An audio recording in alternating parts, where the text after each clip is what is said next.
adik-adik, gimana nih kabarnya? Semoga baik-baik aja ya. Baik, kita masuk ke materi kita yang pertama, yaitu besaran dan satuan. Apa itu besaran dan satuan? Ketika kita melakukan suatu pengukuran, maka tidak asing lagi bagi kita dengan istilah besaran dan satuan. Besaran merupakan segala sesuatu yang meliputi sifat-sifat atau keadaan pada benda yang dapat diukur dan hasilnya dapat dinyatakan dengan angka atau secara kuantitatif. Sedangkan satuan adalah pembanding yang digunakan dalam pengukuran suatu besaran. Misalkan kita ingin mengukur panjang meja menggunakan jengkal tangan dan diperoleh hasil sebesar 10 jengkal. Maka yang disebut besarannya adalah panjang meja, karena panjang meja adalah sesuatu yang dapat kita ukur dan satuannya adalah jengkal, karena jengkal adalah pembanding yang digunakan dalam mengukur panjang meja. Besaran sendiri dibedakan menjadi dua, yaitu besaran pokok dan juga yang kedua adalah besaran turunan. Yang pertama adalah besaran pokok. Besaran pokok adalah besaran yang satuannya telah ditentukan terlebih dahulu dan tidak diturunkan dari besaran-besaran lain. Besaran pokok ini terdiri dari 7 macam besaran, yaitu panjang dengan satuan meter, massa dengan satuan kilogram, waktu dengan satuan sekon, suhu dengan satuan Kelvin, kuat arus dengan satuan ampere, intensitas cahaya dengan satuan candela, jumlah mol dengan satuan mol. Nah, biar kalian gampang dalam menghafal, kalian bisa menyingkatnya menjadi SMP jiwa, dengan S untuk suhu, M untuk massa, P untuk panjang, J untuk jumlah zat, I untuk intensitas cahaya, W untuk waktu, A untuk arus atau kuat arus. Nah, itu tadi merupakan pengertian dan macam-macam besaran pokok. Selanjutnya yang kedua adalah besaran turunan. Besaran turunan adalah besaran yang diperoleh dari besaran pokok dengan menurunkannya, yaitu dengan mengalihkan atau membagi besaran satu dengan besaran yang lain. Ya, contoh dari besaran turunan ini adalah yang pertama, yaitu luas. Dengan luas memiliki rumus panjang dikali lebar, dengan panjang mempunyai satuan meter dan lebar mempunyai satuan meter juga. Jadi meter dikali meter menjadi meter kuadrat. Contoh yang kedua adalah kecepatan. Dengan rumus perpindahan dibagi dengan waktu. Dengan perpindahan mempunyai satuan meter dan waktu dengan satuan sekon, sehingga satuannya menjadi meter per sekon. Dan masih banyak lagi contoh dari besaran, seperti volume, percepatan, gaya, massa jenis, tekanan, usaha, dan daya. Selain besaran pokok dan besaran turunan, terdapat dua jenis besaran yang dibedakan berdasarkan besar dan arahnya, yaitu besaran skalar dan juga besaran vektor. Besaran skalar adalah besaran yang hanya memiliki nilai atau besar namun tidak memiliki arah. Contohnya adalah waktu, jarak, kelajuan, massa, dan suhu.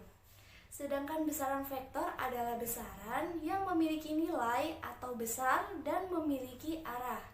Contohnya adalah gaya, kecepatan, perpindahan, dan tekanan. Saya ulangi sekali lagi ya. Besaran skalar adalah besaran yang hanya memiliki nilai atau besar, namun tidak memiliki arah. Sedangkan besaran vektor adalah besaran yang memiliki atau besar dan memiliki arah. Sampai sini sudah paham? Oke, kita lanjutkan materi kita, yaitu satuan. Satuan dibedakan menjadi dua, yaitu satuan tidak baku dan satuan baku. Satuan tidak baku dapat diartikan sebagai satuan yang tidak dapat ditentukan sebagai pedoman dalam pengukuran secara ilmiah. Hal ini dikarenakan satuan tidak baku memiliki hasil pengukuran berbeda apabila pengukuran dilakukan oleh orang yang berbeda pula. Misalnya, sebuah meja diukur panjangnya menggunakan jarak perlentangan tangan antara ibu jari sampai dengan jari kelingking yang disebut dengan jengkal. Jika pengukuran dilakukan oleh orang dewasa, tentunya akan memiliki hasil yang berbeda dengan pengukuran yang dilakukan oleh anak kecil.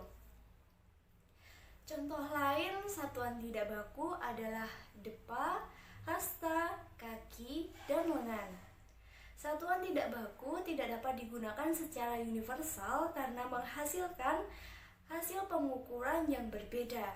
Maka ditetapkanlah satuan-satuan baku yang merupakan satuan yang sudah diakui secara umum karena menggunakan standar acuan yang diakui dan baku secara internasional.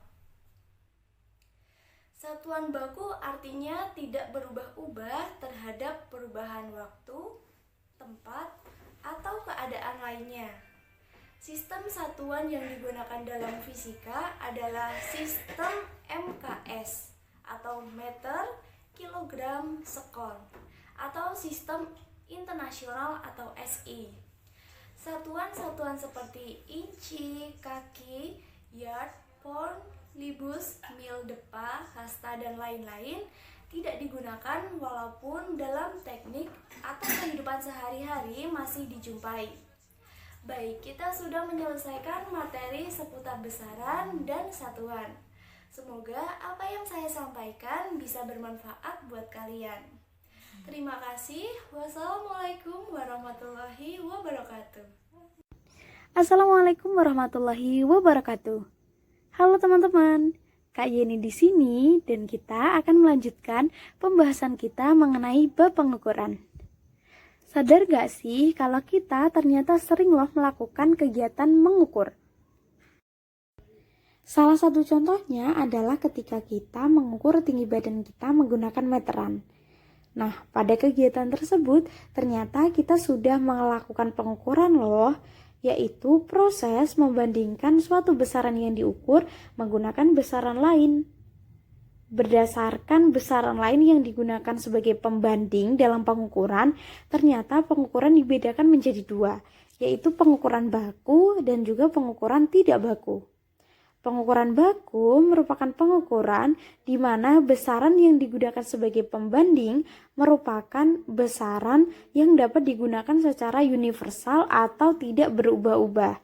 Contohnya adalah meteran, jangka sorong, mikrometer sekrup, dan lain sebagainya. Tetapi ketika pengukuran tersebut merupakan pengukuran tidak baku, maka besaran lain yang digunakan sebagai pembanding merupakan besaran yang dapat berubah-ubah atau tidak tetap. Contohnya adalah jengkal, hasta, kaki, dan juga depa. Ilustrasinya seperti ini. Ketika di sini ada satu batang kayu dan Kak Yeni coba mengukurnya menggunakan jengkal tangan Kak Yeni, ternyata menghasilkan hasil 1, 2, 3 jengkal. Tetapi ketika kalian mengukur menggunakan jengkal kalian, bisa saja hasilnya berbeda kan? Bisa saja 2, bisa saja sama 3, ataupun 4. Maka dari itu, menggunakan jengkal merupakan pengukuran tidak baku. Selain pengukuran baku dan juga tidak baku, ternyata ada lagi pengukuran langsung dan juga tidak langsung. Nah, pengukuran langsung itu sendiri merupakan pengukuran besaran fisika dengan membandingkan nilai besaran yang diukur menggunakan besaran acuan. Contohnya adalah mengukur panjang menggunakan mistar, lalu mengukur waktu menggunakan stopwatch, Artinya, dengan menggunakan besaran tersebut, maka akan didapatkan langsung besaran yang akan diukur. Sedangkan pengukuran tidak langsung merupakan pengukuran besaran fisika dengan cara tidak langsung membandingkan dengan besaran acuan, akan tetapi dengan besaran-besaran lainnya. Contohnya adalah dalam mengukur massa jenis suatu benda. Kita tidak dapat mengukur massa jenis suatu benda secara langsung, tetapi kita dapat mengukur besaran-besaran lainnya, yaitu kita dapat mengukur massa bendanya terlebih dahulu, lalu volumenya. Sehingga ketika kita membandingkan massa dibandingkan dengan volume suatu benda, maka kita dapat mengukur massa jenisnya. Nah, itu yang disebut sebagai pengukuran tidak langsung. Selanjutnya, ada lagi yang namanya pengukuran tunggal dan juga pengukuran berulang. Pengukuran tunggal merupakan pengukuran yang dilakukan hanya satu kali jika diyakini sudah menghasilkan nilai yang terbaik. Misalnya pengukuran panjang menggunakan mistar, jangka sorong, ataupun mikrometer skrup secara satu kali. Lalu untuk pengukuran berulang merupakan pengukuran yang dilakukan beberapa kali atau berulang-ulang. Dengan pengganti nilai benar adalah nilai rata-rata dari hasil pengukuran. Contohnya adalah pengukuran konstanta Pegas atau percobaan bandul matematis. Dalam melakukan pengukuran tunggal ataupun berulang ternyata memiliki kelebihan dan kekurangannya. Nah, untuk kelebihan dan kekurangannya bisa dilihat pada tabel ya. Selanjutnya, dalam melakukan pengukuran terdapat beberapa aspek yang perlu kita ketahui. Yang pertama adalah ketelitian atau akurasi, yang merupakan kemampuan alat ukur untuk memberikan hasil ukur yang mendekati hasil sebenarnya atau tingkat pendekatan dari nilai hasil pengukuran alat ukur terhadap nilai benar, yang dapat dirumuskan sebagai ketelitian sama dengan delta X dibagi dengan X0 dikali dengan 100%. Selanjutnya ada ketepatan atau presisi, yang merupakan kemampuan alat ukur untuk memberikan hasil yang sama dari pengukuran yang dilakukan berulang-ulang dengan cara yang sama. Yang ketiga adalah sensitivitas, adalah tingkat kepekaan alat ukur terhadap perubahan besaran yang akan diukur. Dan yang keempat adalah kesalahan atau error, yang merupakan penyimpangan hasil ukur terhadap nilai yang sebenarnya. Berbicara mengenai kesalahan dalam pengukuran, ternyata kesalahan dalam pengukuran terdapat 3 kategori. Yang pertama ada kesalahan umum atau gross error, yang merupakan kesalahan yang disebabkan karena kesalahan manusia. Contohnya ada kesalahan pembacaan alat ukur, penyetelan yang tidak tepat, pemakaian instrumen yang tidak sesuai, kesalahan penafsiran dan juga paralaks. Yang kedua adalah kesalahan acak atau random errors, yang disebabkan oleh gejala yang tidak dapat secara langsung diketahui sehingga tidak mungkin dikendalikan secara pasti atau tidak dapat diatasi secara tuntas. Contohnya adalah fluktuasi tegangan listrik ataupun gerak Brown molekul udara. Yang ketiga ada kesalahan sistematis atau systematic error, yang merupakan kesalahan yang bersumber dari alat ukur yang digunakan atau kondisi yang menyertai saat pengukuran. Contohnya ada kesalahan kalibrasi alat, kesalahan nol, kesalahan pandangan atau paralaks, waktu respon yang tidak tepat, dan juga kondisi yang tidak sesuai. Karena dalam pengukuran pasti terdapat kesalahan, maka hasil pengukuran pasti memiliki ketidakpastian. Hasil pengukuran tersebut dituliskan sebagai X sama dengan X0 plus minus delta X, di mana delta X merupakan standar defisiasi yang didapatkan dari setengah dikalikan dengan skala terkecil dari alat ukur yang digunakan. Selanjutnya, kita akan membahas mengenai alat ukur dan ketidakpastian yang menyertai alat ukur tersebut. Karena dalam fisika memiliki banyak sekali besaran, maka dalam kesempatan kali ini kita akan membahas alat ukur untuk mengukur besaran panjang, waktu, massa, dan juga suhu. Untuk alat ukur panjang, di sini kita akan belajar tentang penggaris atau mistar, jangka sorong, dan juga mikrometer skrup. Nah, untuk penggaris atau mistar ini sendiri merupakan alat yang digunakan untuk mengukur benda-benda yang berbidang datar dengan dimensi yang standar ataupun kecil. Untuk skala terkecil penggaris adalah 1 mm atau 0,1 cm. Sedangkan ketidakpastiannya adalah setengah dari skala terkecilnya, yaitu 0,5 mm atau 0,05 cm. Lalu untuk jangka sorong merupakan alat yang digunakan untuk mengukur diameter dalam atau luar suatu benda. Dan skala terkecil dari jangka sorong adalah 0,1 mm atau 0,01 cm.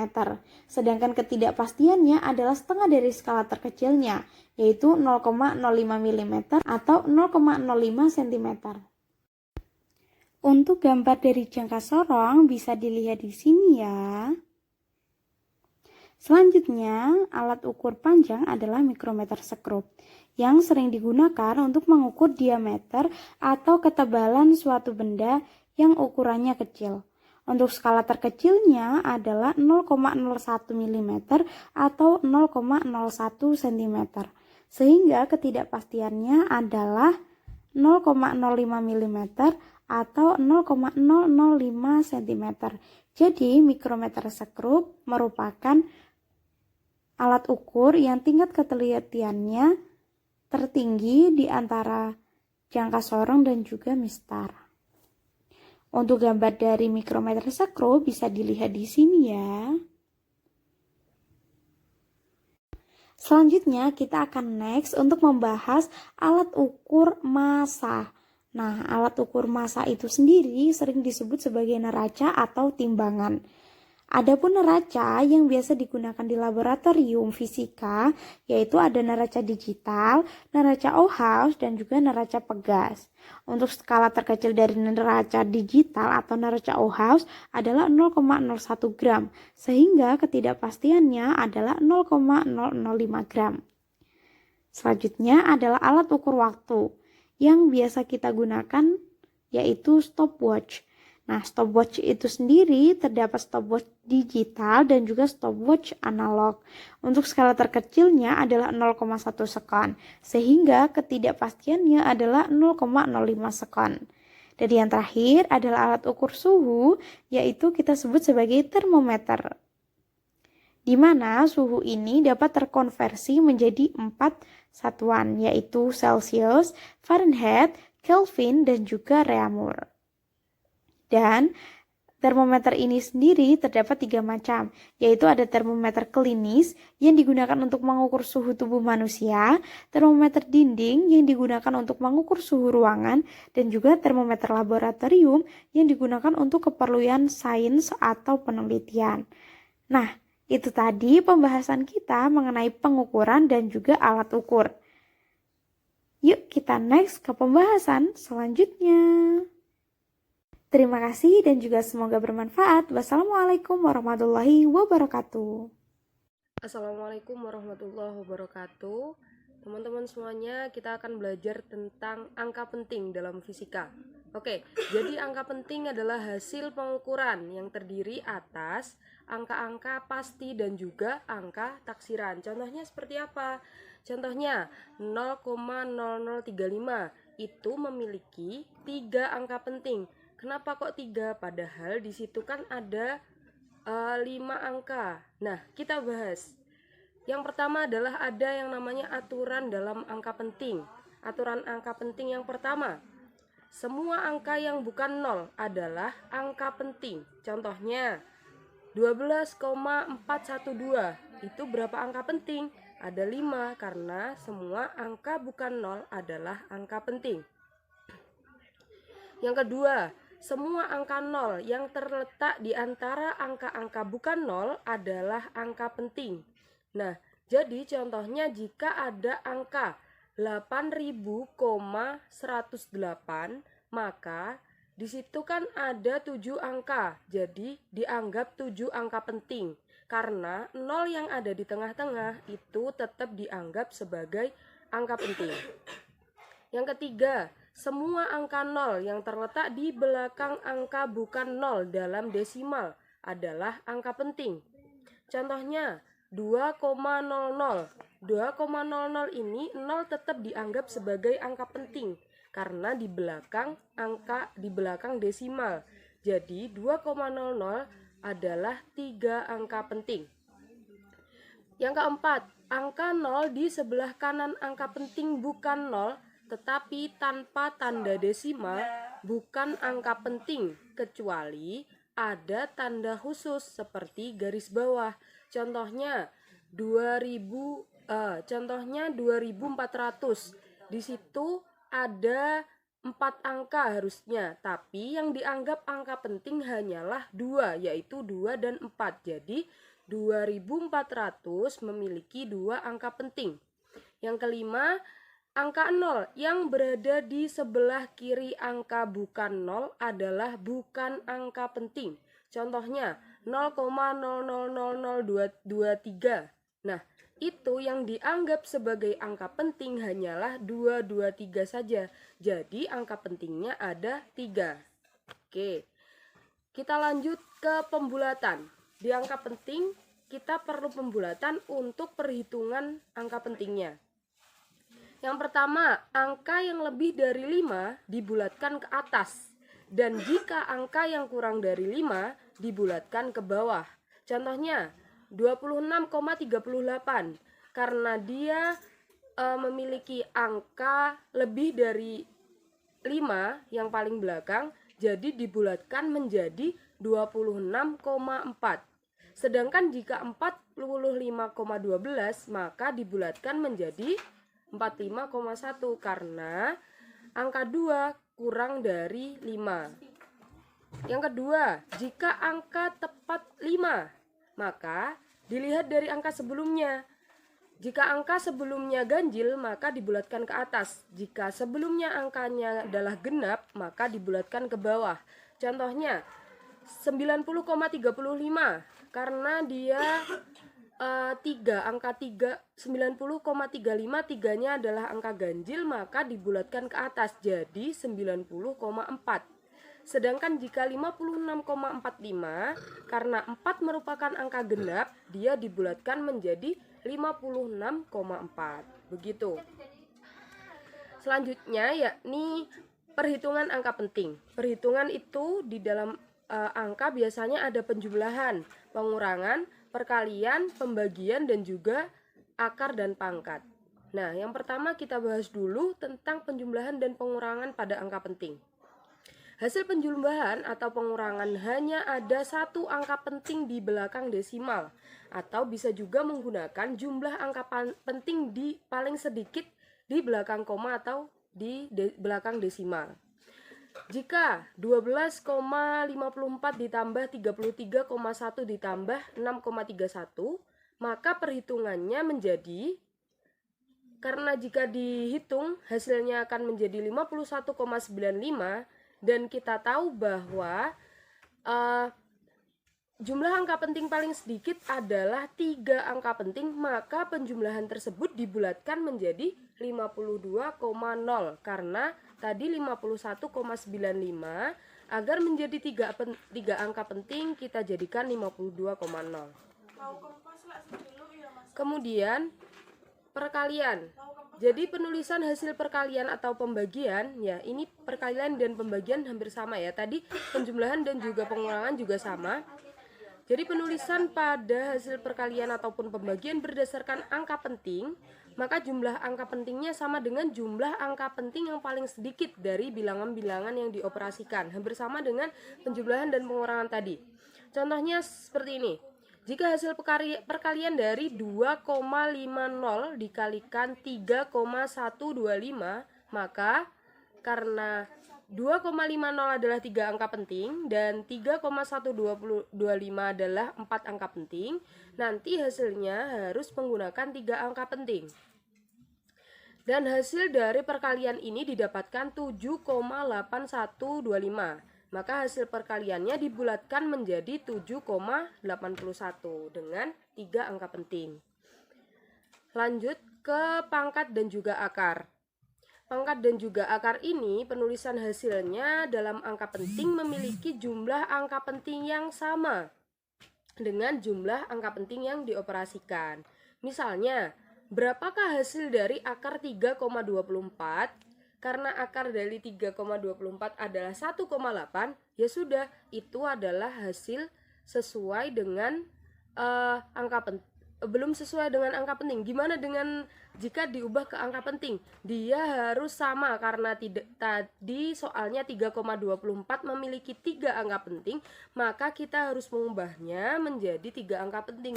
Hasil 1,8 dijadikan angka penting menjadi 1,80. Oke, jika pangkat sekarang 4,5 kuadrat, hasilnya adalah 20,25. Jadi berdasarkan aturan angka penting dia harus dibulatkan menjadi 20,2. Kenapa 20,2 bukan 20,3? Karena kita ingat lagi bahwa jika angka 5, maka dilihat angka sebelumnya. Jika sebelumnya ganjil, dia ke atas. Jika sebelumnya genap, dia ke bawah. Karena sebelumnya genap, maka dia dibulatkan menjadi 20,2 gitu. Kemudian ada juga yang namanya notasi ilmiah. Di dalam angka penting juga ada yang namanya notasi ilmiah. Contohnya seperti apa? Notasi ilmiah ini untuk menyingkat tulisan kita. Jadi contohnya 0,0035. Karena dia ada 1, 2, 3, 4 angka di belakang koma, jadi bisa dibulatkan bisa dituliskan menjadi 35 dikali 10 pangkat min 4. Begitu. Baik, terima kasih. Sekian dari saya. Wassalamualaikum warahmatullahi wabarakatuh. Assalamualaikum warahmatullahi wabarakatuh. Halo adik-adik semua. Oke, kali ini kita akan belajar apa sih itu dimensi. Nah, sebelumnya apakah adik-adik ini udah tahu ya apa itu dimensi? Oke, kalau belum tahu, tenang aja, nggak apa-apa kok. Oke, kita akan belajar tentang dimensi. Nah, sebenarnya apa sih itu dimensi? Oke, dimensi adalah suatu besaran yang menunjukkan cara besaran tersebut tersusun dari besaran-besaran pokoknya. Nah, pada sistem satuan internasional itu ada 7 besaran pokok yang berdimensi, sedangkan 2 besaran pokok tambahan itu tidak berdimensi. Nah, cara penulisannya dinyatakan dengan huruf tertentu dan diberi tanda kurung persegi. Untuk lebih jelasnya, adik-adik bisa mengakses gambar tabel di sebelah ini ya. Oke, mungkin sambil saya bacakan nih, apa sih itu macam-macam dimensi. Ada 7 ya. Yang pertama itu ada panjang. Nah, lambang dari panjang itu kan L kecil ya teman-teman. Nah, panjang itu memiliki dimensi dalam kurung persegi L besar. Nah, lalu yang kedua itu ada massa. Lambang besaran pokoknya kan M kecil ya. Nah, massa itu memiliki dimensi dalam kurung persegi M besar. Lalu yang ketiga ada waktu yang memiliki lambang besaran pokok T kecil, memiliki dimensi dalam kurung persegi T besar. Lalu yang keempat ada suhu, memiliki lambang besaran pokok T besar dan memiliki dimensi dalam kurung persegi theta. Lalu yang kelima itu ada kuat arus listrik yang memiliki lambang besaran pokok yaitu I besar, memiliki dimensi dalam kurung persegi I besar. Lalu yang keenam ada intensitas cahaya. Nah, intensitas cahaya ini memiliki dimensi dalam kurung persegi J besar. Lalu yang ketujuh yaitu adalah jumlah zat yang memiliki lambang besaran pokok N kecil, memiliki dimensi dalam kurung persegi N besar. Nah, adik-adik dapat mencari dimensi suatu besaran lain dengan cara mengerjakannya seperti pada perhitungan biasa. Nah, untuk penulisannya perkalian pada dimensi itu biasa ditulis dengan tanda pangkat positif, dan untuk pembagian ditulis dengan tanda pangkat negatif. Oke, supaya nggak bingung, kita beri contoh latihan ya. Nah, misalnya kita mau menentukan nih dimensi dari luas. Nah, luas ini kan memiliki satuan meter kuadrat ya.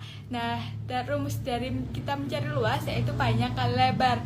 Nah, panjang sendiri ini memiliki dimensi dalam kurung persegi L besar dan juga dikali lebar. Lebar juga memiliki dimensi dalam kurung persegi L besar.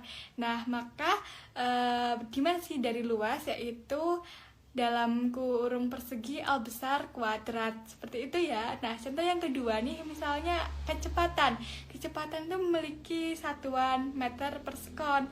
Nah, meter sendiri memiliki dimensi dalam kurung persegi L besar, dan juga waktu atau sekon itu memiliki dimensi dalam kurung persegi T besar. Nah, maka dimensi dari kecepatan itu yaitu dalam kurung persegi L besar dikali dengan dalam kurung persegi T besar pangkat min 1. Seperti itu ya.